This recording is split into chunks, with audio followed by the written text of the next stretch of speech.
follow our film crew from Portland, Maine on its mission to explore the paranormal, the not so normal, the odd, and the extraordinary. In a new adventure in reality television, Strange Attractors.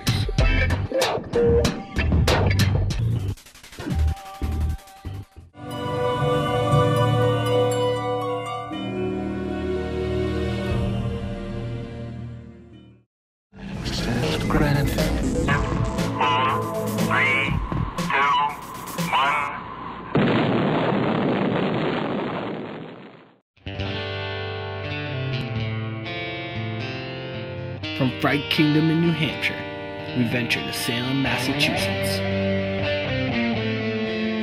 where we catch up with our wayfaring magicians, Daniel GreenWolf. Watch this. Don't blink. Don't blink. Don't blink. The camera won't blink. That's good. Did you blink? See, if you blink, you miss it. Shawn Phoenix. Magician, mind reader, escape artist, which you probably can't see. Ah, here we go. Escape artist. And Vlad. I'm a gothic magician. I'm also a vampire. You heard it right. He's a real vampire. A real vampire, not a mythological vampire, not a figment of people's imagination. This team of prestigitators perform all over New England and around the world with their feats of magic.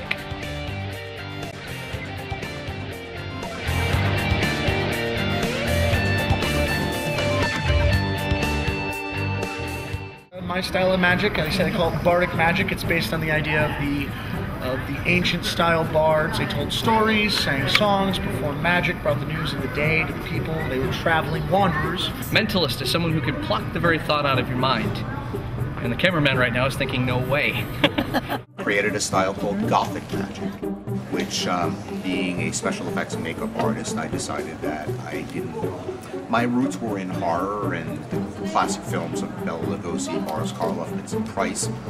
So I wanted to interweave the mystique and suspense and horror of horror films into magic.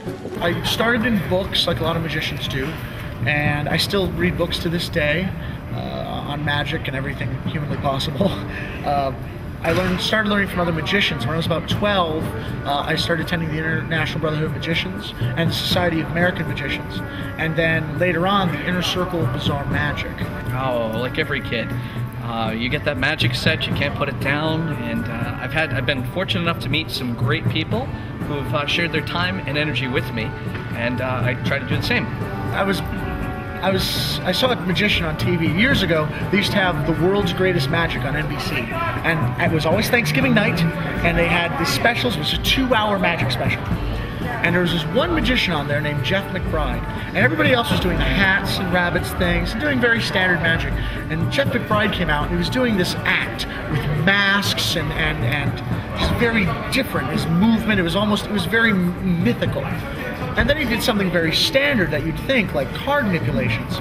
But he was just pulling cards out of thin air. I mean, you just could not fathom where they were, and that just blew my mind. And I mean, I was 10 years old at the time, and so I saw that and I said, I have to do that. I want that to be part of my life. And on top of that, I'm a shameless whore. So when I was younger, even when I was before 10, I wanted to be an actor.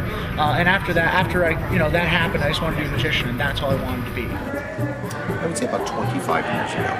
And I started to check into what was happening and researched different things about mysticism, and I started to do a thing that was called Mystery School, which was with a famous magician named Jeff McBride, Eugene Berger, a gentleman named Max Maven, and Bob Neal. And that was to try and blend the pagan ceremonial magicians in with stage magicians and try and show them where the roots of magic came from. And that's when I started to really explore finding these other alternative forms of magic and delved into the mysticism and the actual real ceremonial sort of roots of accessing nighttime energy and a nocturnal life, and it made sense to me. This is a hospital-issued official straight jacket. Yes, we are. Right. And it's warm. Yes, it's definitely on a cold night. I'm telling you, Yes. it's not. It doesn't count as animal abuse. He's a human. Okay, here we go. No, not much. Yeah. Animals we can't hurt. Humans go to town. What? Now, right now, people are looking at this and going, "Man, that only seems uncomfortable. How could this be considered inhumane?" Cruel and unusual. Well, it's time to bring out the first cruel and unusual part. There it is. Right there. All right. The strap that keeps me honest. This is actually called the holding strap. Yes. This is the strap that keeps it from getting over the head of the patient. Now, because this is, of course, my friend and co-worker, nay, I say my brother indeed, I would never, ever hurt him. So I'm going to do this very gently. Here we go. You ready? And there we go. Just like that. There we are. Good. Feel good? Oh, no. We can get another notch out of that. There we go. Perfect. Because here's the other inhumane part of this. As you can see, he's got these little mittens right here that keep him from grabbing anything. When he crosses his arms in front of his chest, we create A vacuum. the strap in. That's right. He is going to have 1 minute to escape. 60 seconds. Well, then it's going to be funny for us, isn't it? Ready, set, go! Here we go. You can even take a look at the clock here. Now, it's kind of hard for us to understand exactly what's going on right here. Imagine being locked in a box that was see-through glass and you can see to the outside, even though you couldn't move your arms or anything like that. 15 seconds. Now, the first thing he's got to do is he has to get his arms over his head. Many people believe that you can only do this by popping a shoulder out of socket. However, oh, look, Miss Phoenix, it's a boy. Look at that, huh? All right. And he's pulling right through 30 seconds. Now, folks, you better make yourself feel more comfortable there. There you go. Now, it's hard for you to understand because, I mean, right now he's working against so many things. Oh, you've got 45 seconds. He's got to get it all over his head for this to work, folks. We've only got 10 seconds. Everyone start counting. 10,